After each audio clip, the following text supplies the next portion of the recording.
नमस्कार बच्चों, मैं नेहा सेन नवभारती परिवार में एक बार फिर आपका हार्दिक स्वागत करती हूँ और ले चलती हूँ फिर आपको कक्षा 10 के पाठ्य पुस्तक क्षितिज की कविता झांसी की रानी, जिसकी कवयित्री हैं सुभद्रा कुमारी चौहान जी। बच्चों, झांसी की रानी जो कविता है कुछ किताबों में आपको देखने को मिलेगी, कुछ किताबों में वो नहीं भी दी है, क्योंकि पिछले साल की जो किताब है उनके अंदर वो कविता नहीं थी और हो सकता है इस बार जो किताबें आ रही है उनके अंदर आपको वो कविता मिल जाए। तो जो भी मिले आपको पढ़ना जरूर पड़ेगा, क्योंकि वो आपके पाठ्यक्रम में सम्मिलित की गई है। तो आज हम चर्चा करने वाले हैं झांसी की रानी कविता का भाग 3। इससे पहले भाग 1 और भाग 2 हम पढ़ चुके हैं, 11 पद हम पढ़ चुके हैं। आज हम 12वें पद की शुरुआत करने वाले हैं। तो 12वें पद को पढ़ने से पहले हम थोड़ी सी चर्चा कर लेते हैं। पिछली कक्षा की हमने पढ़ा कि झांसी की रानी का किस प्रकार विवाह हुआ, उससे पहले उन्होंने बचपन में कौन कौन से खेल वो खेलती थी, कैसे अपने शौर्य का प्रदर्शन करती थी।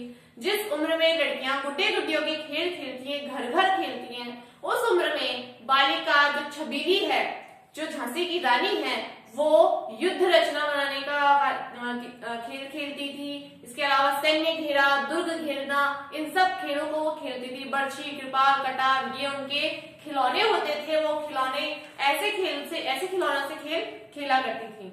इसके अलावा उनका विवाह हुआ। विवाह होने के बाद में उनकी खुशियां भगवान को पसंद नहीं आई, ऐसा इसमें बताया कवयित्री ने, और वो विधवा हो जाती हैं। जो राजा जी होते हैं उनकी संतान वीर गति को प्राप्त हो जाते हैं, उनकी मृत्यु हो जाती है। उसके बाद झांसी के ऊपर अंग्रेज अपना अधिकार जमाने के लिए आ जाते हैं। डलहौजी जो था वो हड़प नीति के तहत झांसी का राज्य हड़पने के लिए आता है। उनके दुर्ग पर, झांसी के दुर्ग के ऊपर अंग्रेज अपना झंडा फहरा देते हैं, जिसके खिलाफ रानी खड़ी होती हैं और अपनी प्रजा को संभालने का प्रयास करती है। तो चलिए बढ़ते हैं हम हमारी कविता की ओर और पढ़ते हैं पद नंबर 12। ठीक है, चलिए पढ़ते हैं।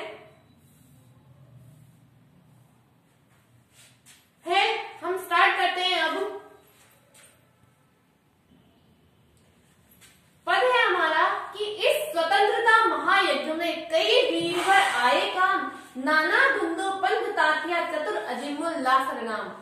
अहमद शाह मौलवी ठाकुर कुंवर सिंह सैनिक अभिनाम, भारत के इतिहास गगन में अमर रहेंगे जिनके नाम। लेकिन आज जुर्म कहलाती उनकी जो कुर्बानी है, बुंदे लो हर बोलो के मुंह हमने सुनी कहानी थी। खूब लड़ी मर्दानी वो तो झांसी वाली रानी थी। अब प्रस्तुत पंक्तियों में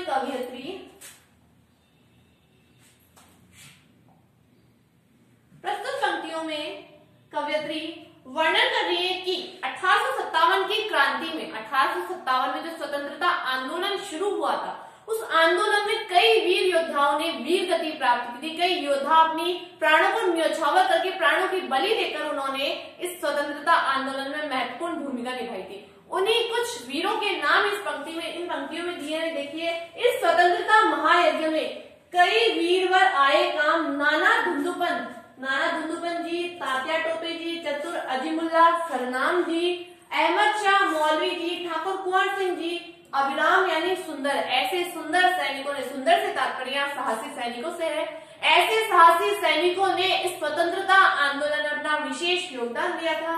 भारत के इतिहास गगन में अमर रहेंगे जिनके नाम, और इन वीर योद्धाओं के नाम हमारे भारतीय इतिहास में हमेशा के लिए अमर रहेंगे, उनको हमेशा याद किया जाता रहेगा।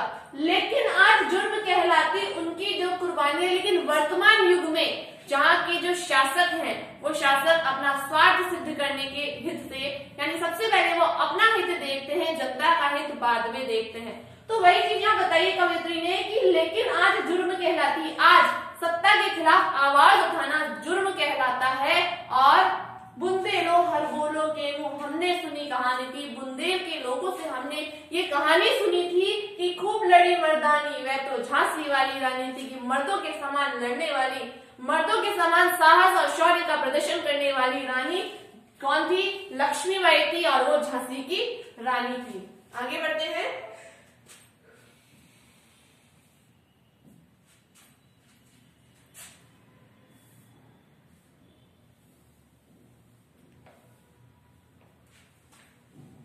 आगे है, इनकी गाथा छोड़ चले हम झांसी के मैदान मैदानों में, जहां खड़ी है लक्ष्मीबाई मर्द बनी मर्दानों में। लेफ्टिनेंट वॉकर आ पहुंचा, आगे बढ़ा जवानों में, रानी ने तलवार खींच ली, हुआ युद्ध, हुआ द्वंद आसमानों में। जख्मी होकर वॉकर भागा, जख्मी होकर वॉकर भागा, उसे अजब हैरानी थी, बुंदेलो हर बोलो के मुंह हमने सुनी कहानी थी, खूब लड़ी मर्दानी, वो तो झांसी वाली रानी थी। अब जब रानी ने अपनी झांसी को बचाने के लिए प्रयास करे, वो उठ खड़ी हुई महाराजा की अनुपस्थिति में, महाराजा स्वर्ग सिधार गए गंगाधर राव जी, तो उनकी अनुपस्थिति में, उनकी स्वर्ग सिधार जाने के बाद रानी ने अपनी प्रजा को संभालने का जिम्मा उठाया और उन्होंने महारानी बनकर अपनी प्रजा को बचाने का उत्तरदायित्व निभाया। तो उन्होंने क्या किया कि इनकी गाथा छोड़ चले हम झांसी के मैदानों में, झांसी के युद्ध भूमि के अंदर कौन खड़ा है? रानी लक्ष्मीबाई खड़ी है। जहां खड़ी है लक्ष्मीबाई मर्द बनी मर्दानों में, रानी लक्ष्मीबाई ने मर्दों की पोशाक धारण की, अर्थात पुरुषों की पोशाक उन्होंने धारण की, और वो पोशाक धारण करके वो सैनिकों के बीच, मर्दों के बीच में मर्दानी बनकर खड़ी हो गई। उसी युद्ध, उसी शौर्य, उसी साहस के साथ, वीरता के साथ वो अपनी सेना में शामिल हो गई। लेफ्टिनेंट वॉकर आ पहुंचा, तभी लेफ्टिनेंट वॉकर जो कि अंग्रेजों की सेना का प्रतिनिधित्व कर रहा था, वो आ पहुंचा और आगे बढ़ा जवानों में, वो अपनी सेना से आगे निकल करके आया और कहा गया, रानी ने तलवार खींच ली, हुआ द्वंद आसमानों में। रानी लक्ष्मीबाई और वॉकर के मध्य युद्ध होने लगा। रानी ने वॉकर को आता देखा तो उन्होंने अपनी तलवार खींच ली और तलवार से वो वॉकर से युद्ध करने लगी। जख्मी होकर वॉकर भागा, उसे अजब हैरानी थी और रानी ने अपनी वीरता से उस वॉकर को पराजित किया और जख्मी कर दिया वॉकर को, जिससे वॉकर घबरा गया और वो वापस लौट गया। उसे बहुत हैरानी हो रही थी कि कैसे एक महिला के द्वारा एक पुरुष जख्मी हो गया है। रानी के शौर्य के आगे उसे भी अपने घुटने टेकने पड़े थे और बुंदेलो हर बोलो के मुंह हमने सुनी कहानी थी। आश्चर्यचकित हो गया था वॉकर रानी की ऐसी वीरता को देख करके, उसके साहस को देख करके वॉकर अचंभित हो गया था। उसने भी दांतों तले उंगली दबा ली थी और हमने ये कहानी बुंदेलो के मुख से सुनी हुई है। वो रानी जिसने शौर्य का प्रदर्शन किया, वह रानी लक्ष्मीबाई, जिसने अपनी वीरता के दम पर ब्रिटिश अधिकारियों को के चारों कोने चित कर दिए थे, अर्थात उनको मुंह की खिलाई थी। तो वो रानी कहाँ की थी? झांसी की रानी लक्ष्मीबाई थी। आगे बढ़ते हैं।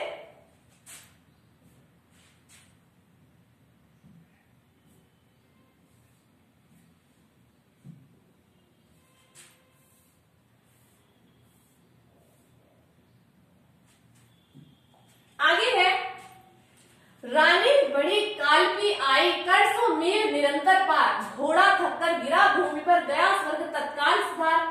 यमुना तट पर अंग्रेजों ने फिर खाई रानी से हार, विजय रानी आगे चल दी, किया ग्वालियर पर अधिकार। अंग्रेजों के मित्र सिंधिया ने छोड़ी राजधानी थी, बुंदेलो हर बोलो के मुंह हमने सुनी कहानी थी, खूब लड़ी मर्दानी, वो तो झांसी वाली रानी थी। अब इन पंक्तियों में कवित्री क्या वर्णन करी कि रानी अपनी झांसी को छोड़कर कहाँ आ जाती है? अपनी रानी जो है वो झांसी को छोड़कर कालपी आती है।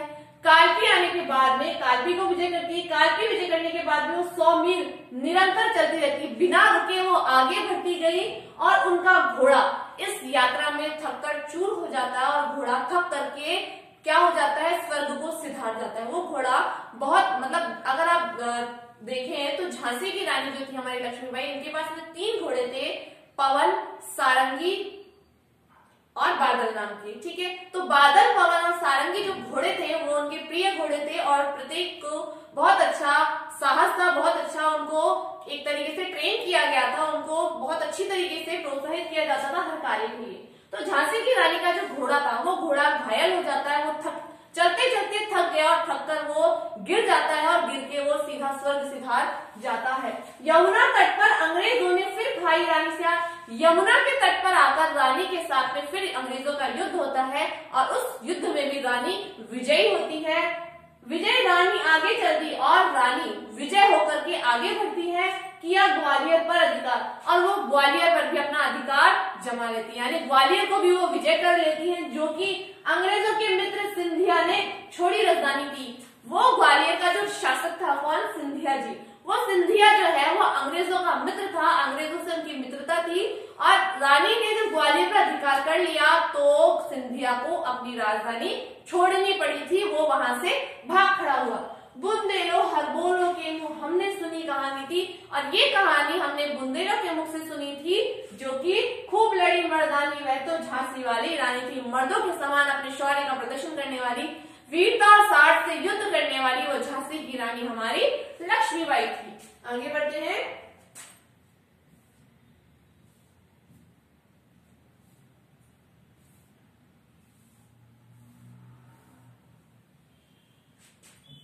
आगे है विजय मिली। विजय मिली पर अंग्रेजों की फिर सेना घिर आई थी। अब के जनरल स्मिथ सम्मुख था, उसने मुंह की खाई थी। कान्हा और मंदरा सखियां रानी के संग आई थी। युद्ध क्षेत्र में उन दोनों ने भारी मार मचाई थी। पर पीछे हीरोज आ गया। हाय घिरी अब रानी थी। बुंदेलो हरबोलो के मुंह हमने सुनी कहानी थी। खूब लड़ी मर्दानी वो तो झांसी वाली रानी थी। अब कवयित्री ने यह वर्णन किया है कि विजय पे विजय प्राप्त हुई हमारी लक्ष्मीबाई को। रानी लक्ष्मीबाई ने पहले कालपी विजय किया, फिर वो ग्वालियर उन्होंने विजय किया। ग्वालियर विजय करने के बाद में वो आगे बढ़ी तो आगे अंग्रेजों की सेना ने फिर उनको घेर लिया चारों तरफ से। और जब अंग्रेजों की सेना ने घेर लिया तो अंग्रेजों का जो सेना नायक था वो आपकी बार कौन था?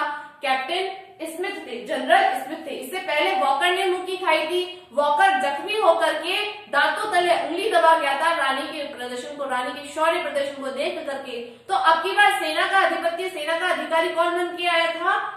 General Smith. अब जनरल स्मिथ ने भी मुंह की खाई थी, अर्थात जनरल स्मिथ को भी रानी ने घायल कर दिया था और रानी ने उन पर भी विजय प्राप्त की थी। कान्हा और मंदरा नाम की उनकी सखियां थी, जो कि रानी के संग हमेशा युद्ध भूमि में आया करती थी और रानी जी के साथ में, लक्ष्मीबाई के साथ में वो भी अपने शौर्य का प्रदर्शन युद्ध भूमि में करती थी। वे भी दुश्मनों को मार काट कर अपनी वीरता दिखाती थी। युद्ध क्षेत्र में उन दोनों ने भारी मार मचाई थी। उन दोनों ने भी युद्ध भूमि में अंग्रेजी सेनाओं को धूल चटाई थी। पर पीछे हीरोज आ गया, लेकिन पीछे से कौन आ जाता है? जो हमारे स्मिथ है, जनरल स्मिथ, उसके घायल होने के बाद में पीछे से हीरोज नाम का एक सैनिक, एक अधिकारी और अंग्रेजी अधिकारी, ब्रिटिश अधिकारी आ जाता है और हाय घिरी अब रानी थी, जो कि रानी को अब चारों ओर से घेर लिया जाता है। बुंदेलो हरबोलो के मुंह हमने सुनी कहानी थी। बुंदेलो के मुख से हमने ये कहानी सुनी थी। झांसी की रानी मर्दों की तरह लड़ने वाली और अपने वीरता को दिखाने वाली थी। आगे बढ़ते हैं।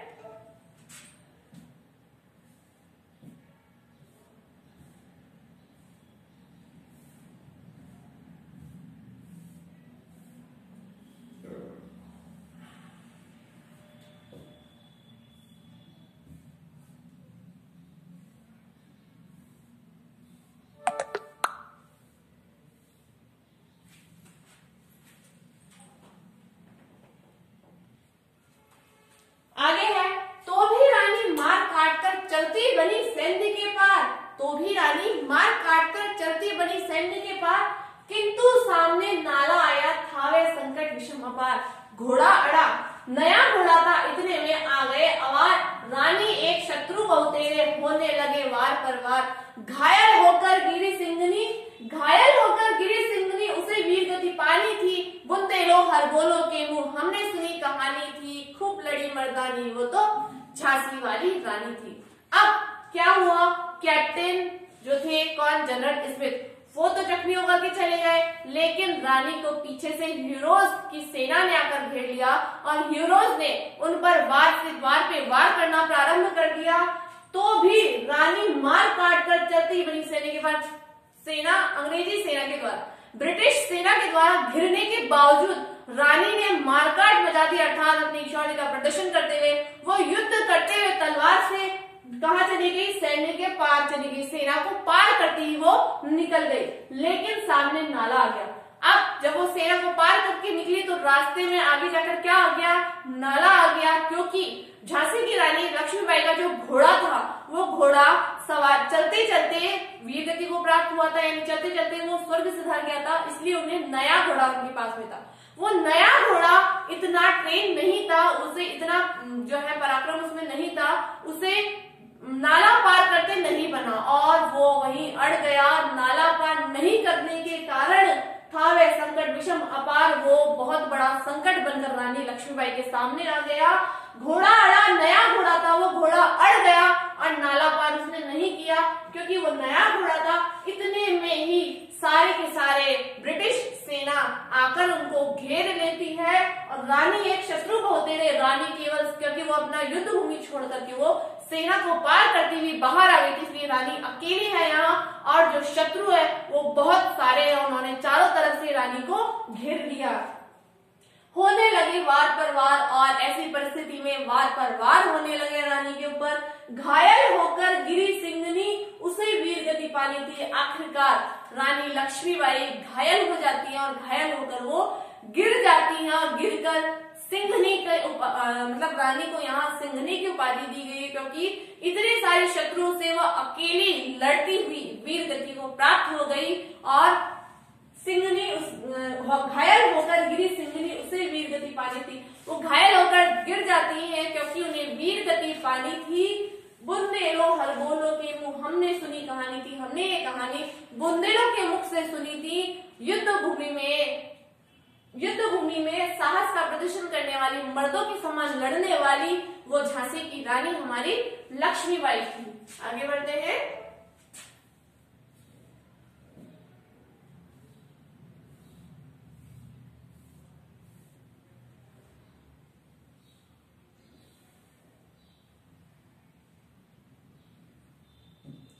आगे है रानी गई सिद्धार्थ। रानी गई सिद्धार्थ जिताब, उसकी दिव्य सवारी थी। मिला तेज से तेज, मिला तेज से तेज, तेज की वह सच्ची अधिकारी थी। अभी उम्र कुल 23 थी, अभी उम्र कुल 23 की थी। मनुज नहीं अवतारी थी, हमको जीवित करने आई बड़ स्वतंत्रता नारी थी। दिखा गई पथ सिखा गई, हमको जो सीख सिखानी थी। बुंदेलो हर बोलो के मुंह, हमने सुनी कहानी थी। खूब लड़ी मर्दानी, वो तो झांसी वाली रानी थी। अब रानी स्वर्ग सिधार गई है। स्वर्ग सिधारने के बाद में उनकी जो पार्थिव शरीर उनका जो रह गया है, उसकी जो सवारी थी वो अब चिता थी, अर्थात उनके दिव्य शरीर को चिता पर लेटाया गया और उन्हें अंतिम विदाई दी गई। मिला तेज से तेज, यानी जिस परमात्मा के तेज की वो अवतारी थी, जिस परमात्मा के तेज का शौर्य, तेज का पुंज उनके अंदर समाया हुआ था, अंत में वो उसी तेज में समा गई थी, जिसकी वास्तव में, जिसकी अगर देखा जाए सही दृष्टि में तो वो उसकी अधिकारी थी, क्योंकि उनके तेज से ही ब्रिटिश अधिकारियों का सिंहासन हिल गया था।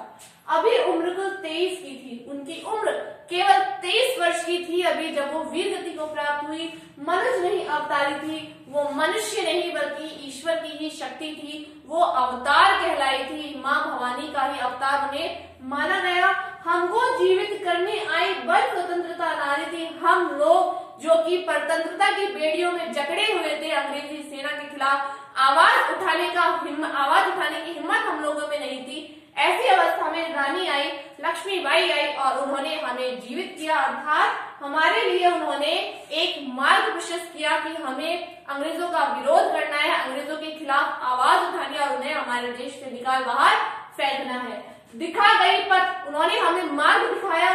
सिखा गई, हमको जो सीख सिखानी थी वो हमें सिखा गई कि कुछ भी करके हमें हमारी भारत भूमि को इस परतंत्रता की बेड़ियों से मुक्त करना होगा, गुलामी की जंजीरों से मुक्त करना होगा। और बुंदेलों के मुख से हमने ये कहानी सुनी थी कि मर्दों की तरह अपने शौर्य का प्रदर्शन करने वाली, मर्दों की तरह युद्ध भूमि में डटकर लड़ने वाली हमारी रानी लक्ष्मीबाई थी। आगे बढ़ते हैं।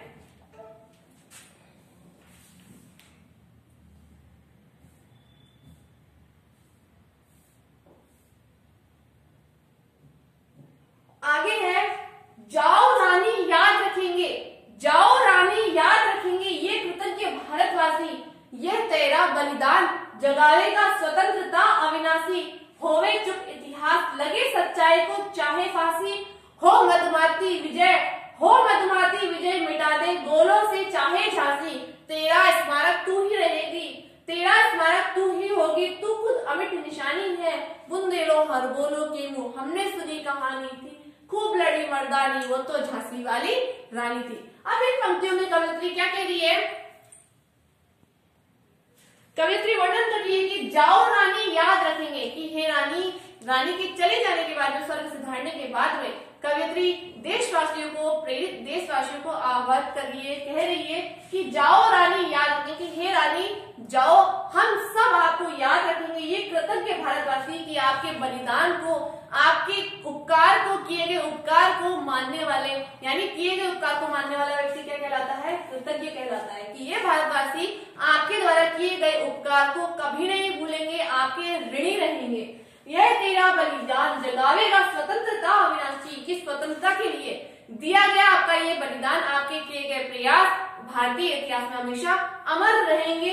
होवे चुप इतिहास लगी सच्चाई को चाहे फांसी, चाहे लोग इसे दबा दे, इसे छुपा दे, इसे बंद कर दे, लगे सच्चाई को चाहे फांसी, चाहे सच्चाई को दबा दिया जाए, इसे किसी को न बताया जाए, हो मधुमाती विजय, चाहे विजय के नशे में चूर होकर के अहंकार में डूबकर मिटा दे गोलों से, चाहे अंग्रेज गोलों के द्वारा, गोले तोप के गोलों के द्वारा झांसी का अस्तित्व समाप्त कर दे, तेरा स्मारक तू ही होगी।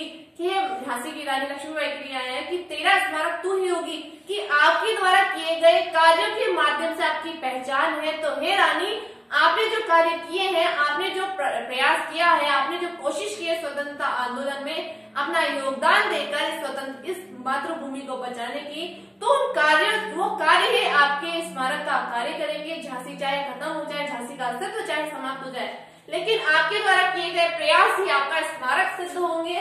तू खुद अमिट निशानी थी, हे झांसी की रानी लक्ष्मीबाई, आप तो खुद ऐसी निशानी थी जिसे कि भूला नहीं जा सकता है। आपके द्वारा किए गए कार्यों को आखिर कोई कैसे भूल सकता है? आप तो खुद अमिट निशानी हो, कभी ना मिटने वाली निशानी हो। बुंदेलो हर बोलो के मुंह हमने सुनी कहानी थी, और बुंदेलो के द्वारा हमने ये कहानी सुनी थी कि रानी लक्ष्मीबाई, झांसी की रानी लक्ष्मीबाई मर्दों की तरह साहस का प्रदर्शन करने वाली युद्ध भूमि में विरोधी सेना को, दूसरी सेना को, विपक्षी सेना को धूल चटाने वाली थी। और ऐसी रानी लक्ष्मी की बाई झांसी की रानी हमारी रानी थी। तो ये थी हमारी कविता झांसी की रानी लक्ष्मीबाई। बच्चों, कैसी लगी आपको कविता? कमेंट करके जरूर बताइएगा, और हमारे वीडियो को लाइक और शेयर करना मत भूलना। और अगर अब तक आपने हमारे चैनल को सब्सक्राइब नहीं किया है तो हमारे चैनल को सब्सक्राइब भी करना। फिर मिलेंगे नेक्स्ट वीडियो में नेक्स्ट टॉपिक के साथ। तब तक के लिए नमस्कार।